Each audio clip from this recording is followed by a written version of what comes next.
It was always very ambiguous. You know, it wasn't overtly gay or anything like that. There was this, what do they call it at the time? It was the word. Well, they called it androgyny at the time. And which nobody really, most people never know what it quite meant, but, you know, the New Musical Express used it a lot, and apparently that was the thing to be, darling. And cast me from your spell, let me go. It was a bit odd, to say the least. I mean, although we'd had Bowie in the hunky-dory period, I mean, Mercury was a bit over the top. I mean, you could see in the pictures, they looked pretty queenie by any standard, and it was the aesthetic of the age. You've got to remember, dressing up and looking like a girl wasn't a big issue. You've also got to remember that Freddie was, well, I mean, I think his bisexuality was probably apparent to most of us, but again, it wasn't such a big issue because, you know, being gay or bisexual was just very trendy at the time. But of course, Freddie was living with Mary then too, you know, so he was still not quite out the door. Although when you look like Freddie and your band is called Queen and it's all your idea, then, you know, it was like waving a big flag at everybody. He was torn between, you know, one thing and the other, and I think he felt guilty about the whole thing. And I think that was that was probably one of the most traumatic experiences for him. There was always that something he was hiding, and I don't think it made him feel very good. I don't think he enjoyed hiding these things from me, and lying really to himself. A real true friend for me has to be, you know, has to be very strong and put up with me. And I think Mary's gone through just about everything, and so I can actually, you know, she has the depth and the quality to actually sort of adapt to me and talk to me about very serious things. And she's about the only person I can think about. Otherwise, I just I fend for myself, and I just you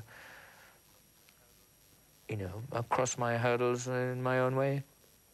He decided ultimately that he had to tell me that he was bisexual, and I knew that really he was trying, I think, to tell me that fundamentally he decided that he was gay.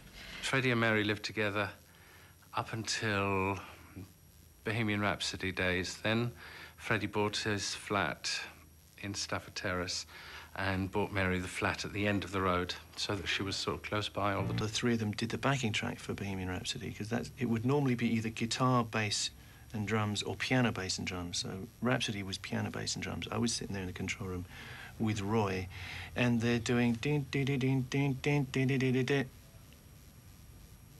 It's all these little gaps, and it was pretty hard for us to. Sister, when we were like 6 years old or something like that, and singing along with. Saw it every week on Top of the Pops, and you know, people say, well, that must have been the first video. I mean, as I say, I would say Sgt. Pepper before it, you know, rather Strawberry Fields before it, but they had such an idea of how to present themselves, and they spent a long, long time, and it worked, you know. Decided that we should sort of put it on film and let people see the film part of how Bohemian Rhapsody should be, you know. And I think since then, we didn't know how, you know, how it was going to be looked upon, you know, how they were going to receive it. And it just sort of went crazy. Obviously, we were the thing that was happening at the time, and big, and it was a big hit in America, and so we really were sort of cracking it at that time. And that was the, I suppose, one of the defining moments of. In the NME, a full-page article that said, "Is this man a prat?" You know, the big picture of Fred wearing one of his outrageous stage outfit. And okay, you know, but it was quite, you know, quite tough at the time. That was obviously in an article I wrote called "Is This Man a Prat?", where people were left to answer the questions themselves, and I think there was a resounding yes from NME's audience of 250,000. That was our sales at the time. And he was going on about things like, oh, you know, I've got a Nijinsky copy costume. And I think I said to him at the time, I think our readers, the only Nijinsky they know is a racehorse that I might have had a bet on. So they got incredible stick. And Freddie was criticized severely at times because he was only interested in entertaining in an era when entertainment was not a value of the popular press. I don't mind sort of actually genuine sort of well thought out criticism, you know. But I mean, of course, you're going to get you know, just people review our albums without even listening to them and things like that. But I mean, that's the way of the world. And before I used to get really mad and start tearing my hair out, but now I don't have any more sleepless nights. I'm just I learn to live with it. Obviously at the pinnacle of that, and they just thought, oh, fuck this, you know, we want something that's a bit more real, that actually relates to us. I am an antichrist. I am an anarchist. Most of us were kind of encouraged and drawn into the fact that there's something quite new going on in England that didn't owe a debt particularly to the 60s or the early 70s or that heavy metal stuff. It was something quite unique. The whole industry needs something like that. Every now and again you get a new phase and everybody, and then they get a bit too easygoing, and then somebody new comes in, and then everybody who's gone before says, oh, we better make sure. And that's good. It's like getting a new, fresh injection. And I like that. It's good competition. I think it did us quite a lot of good in the end, because on the next album, it was all around that period. We did an album called News of the World, which had a lot of harder stuff on it and slightly more raw, and I think it sort of kicked us up the backside a bit, actually.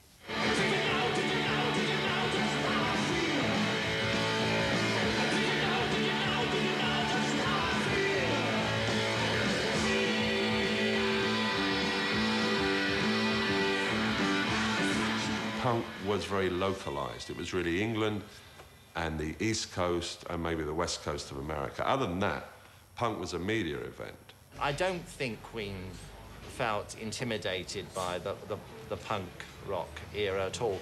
I think the music press grabbed it as something refreshing and street cred. They love all that, you know. I mean, they love bands that have suffered in clubs and, you know, been struggling for years, which, of course, Queen weren't really like that at all. I mean, there they were going around, you know, living the life of millionaires, which they were. With a lot of bands of their generation suddenly found themselves incredibly unfashionable.